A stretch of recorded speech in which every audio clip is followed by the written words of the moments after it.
やたかみしております。今回の動画では日本と韓国の最新の新幹線路線、新幹線車両を乗り比べ、比較をしていくということでお届けをしていきたいと思います。韓国にはフランスの TGV の技術を取り入れた KTX という高速鉄道が走っています。2004年の開業以降、TGV とよく似た車両を走らせてきましたが、最新の KTX 車両ではもはや TGV の面影はどこにもないようなエクステリアデザインの車両を走らせています。今回はそんな韓国最新の高速鉄道と日本の最新の新幹線を乗り比べていきます。よろしくお願いします。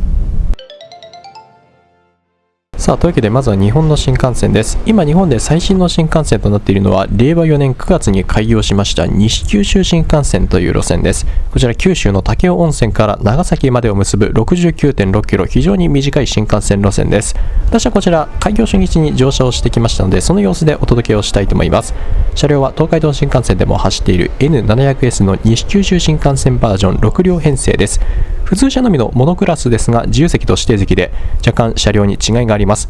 自由席は2列 ×3 列、東海道新幹線でよくあるタイプの座席です。そしてこちらが指定席です。2列 ×2 列、ちょっと豪華な編成という違いがございます。自由席に関しては開業初日に乗った時には枕カバーがありませんでしたが、ツイッターの情報によると現在では枕カバーは設置されているという情報を聞きます。日本の新幹線の場合、在来線との大きな違いは線路幅です。在来線は 1067mm なのに対し、新幹線は 1435mm という線路幅、その分車内を広く取ることができ、普通車の場合だと5列の座席を配置するという場合が多いです。一方、西九州新幹線あたりの場合だとそこまで詰め込む必要もないからなのか分かりませんが、普通車でも指定席の場合は4列の幅広な座席が採用されています。これは水戸岡英二さんという専属のデザイナーによってデザインされておりまして、全体的に木のぬくもりが感じられるような内装になっているのも東海道など他の新幹線とは違いがあります。インテリア、エクステリアデザインを凝ることで乗ること自体を目的にしたり、それから少しでも乗ってもらえる回数を増やしてもらおう、そういった JR 九州の経営戦略を感じ取ることができます。そんな列車は始発の武雄温泉駅を出発していきます。案内は日本語と英語でなされ、フルカラーのディスプレイにも同様の内容が流れます。 JR 九州では一部の在来線で韓国語や中国語による表記もありますが、この新幹線ではそういったことはなさそうです。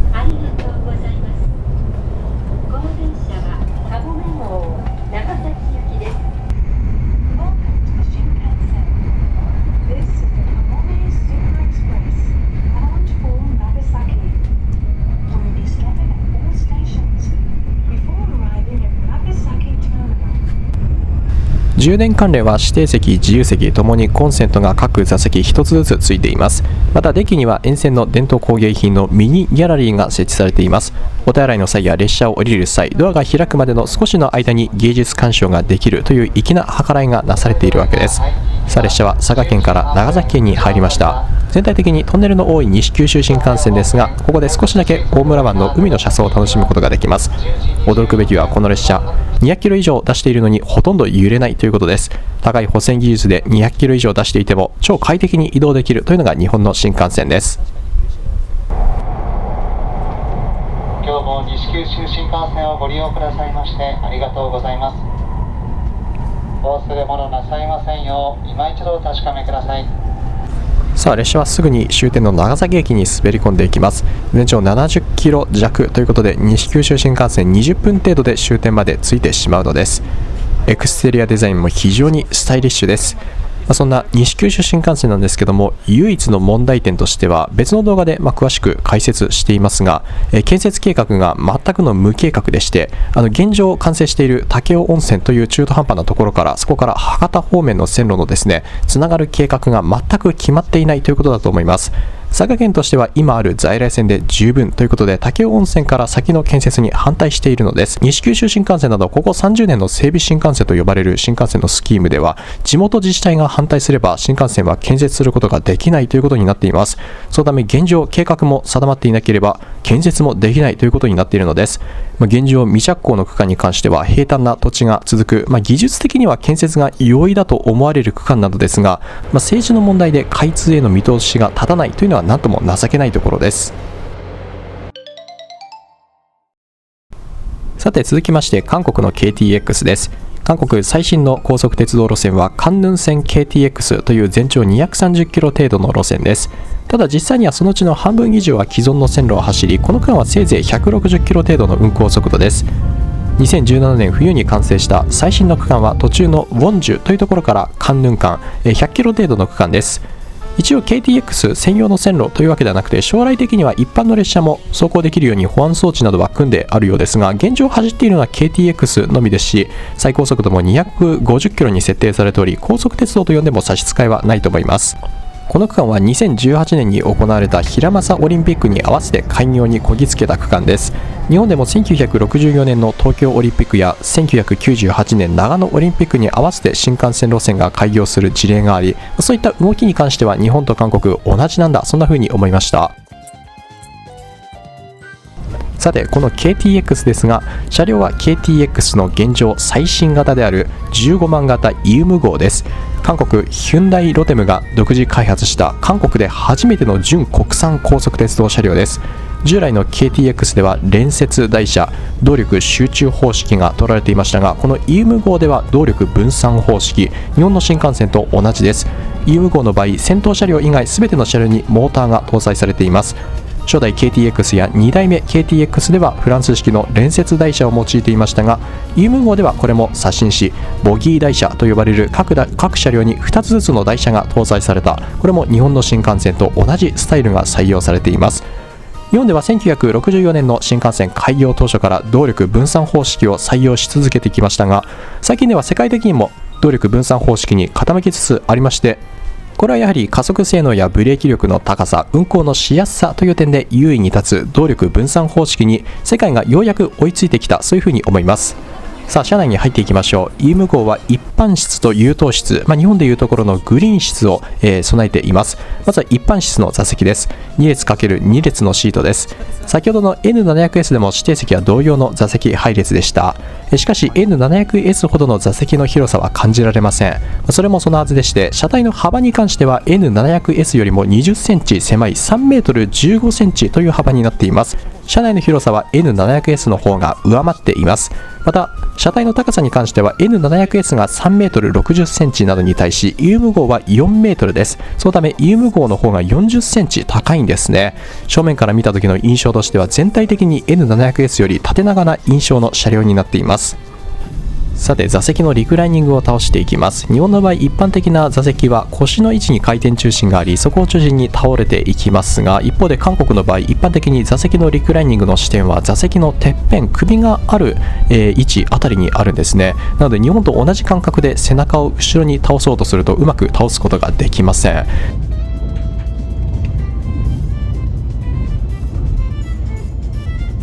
ちなみに N700S の自由席に関しては背もたれのみならず座面も連動して沈み込むような形で複雑に倒れ込むゆりかごシートになっておりまして、長時間乗車をしても疲れにくい仕様になっております。座席の座り心地に関しては N700S の普通車自由席が群を抜いていると思います。机は背面から引き出すスタイルとはいえ、日本ではあまり見ないスタイルですね。そして特筆すべきはこちら、充電関連です。韓国式のコンセントがついているのみならず、この設備、これ皆さん何か分かりますでしょうか。これですね、実はスマホのワイヤレス充電ポットなんですね。私のバリバリのアクオス君を入れても、これはね、ワイヤレスの設備はついてなかったようなので反応しなかったんですけども、カメラとして使っているこの今動画を撮っている iPhone13 ですね、これを挿入すると確かに充電がつながりました。それに加えて世界共通の USB Type A が2つついておりまして、スマホの充電という点においては至れり尽くせり、そんなサービスが提供されています。しかもこれがグリーン車ではなくて普通車にも設置されているということですから驚きです。また後ほど詳しく紹介しますが、優等室グリーン車にはもっとね、すごい設備がついております。さて、列車は高速鉄道と歌いながらせいぜい在来線特急のような速度に見えます。速度計で調べてみますと、だいたい140から150キロぐらいが最高速度のように見えました。それもそのはずでして、この辺りは在来線の通勤列車と線路を共有しているんですね。あくまで高速鉄道というよりは在来線に乗り入れる高速鉄道車両といった感じの運行スタイルが取られているのです。日本では在来線と新幹線では線路幅が違っていまして、物理的に直通運転は不可能ですが、韓国の場合、通勤列車が走るような線路やその他特急列車が走る線路も 1435mm 国際的な標準サイズで作られているため、在来線と新幹線の直通運転が容易に行われるのです。朝鮮半島の鉄道の始めは日本が作ったという事実がありますが、その際国際的な標準サイズとされている 1435mm を採用することで中国など大陸方面への直通がしやすくなる、そういった狙いがあったとも聞きます。そうした日本の目論みがですね、KTX と一般列車との直通という意外なところで功を奏したわけです。そして列車は途中のウォンジュ付近から最新の区間に入りました。この区間では最高速度が250キロに設定されており、イウム号本来のパワーを発揮できる区間になっていきます。ちなみに西九州新幹線の最高速度は260キロになっていまして、わずかに西九州の方が勝っています。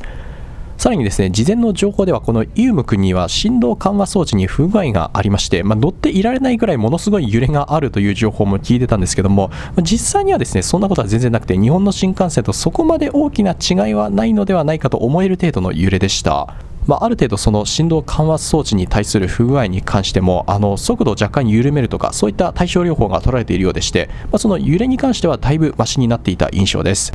さて列車は駅に到着していきます。モニターではニュースの映像が流されているんですが、その上に YouTube のクオリティ低めの字幕のような感じで停車駅の案内が流れる、そんな感じになっております。韓国語、英語のみならず、なんと中国語や日本語でも案内がございます。今停車をしているところがこちらがヒラマサ、数年前にオリンピックが開催された地ですね。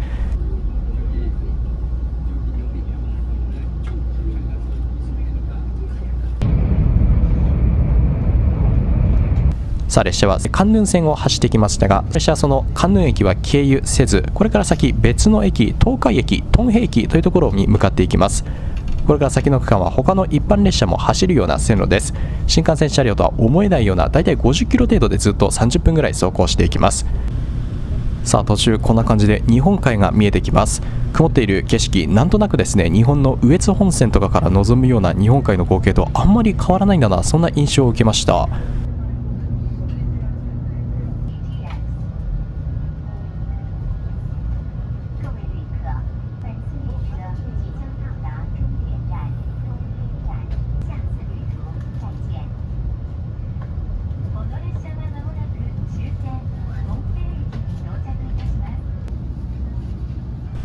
さて列車は終点に到着、トンヘ駅です。また折り返し乗車をしていきます。ちなみに今回こうした韓国の外国人向けで安く新幹線に乗れる切符、コレールパスというものがありまして、そちらを利用していきます。帰りは優等室グリーン車のような車両です。コレールパスに追加で300円ぐらい料金を払うとこの優等室も利用することができます。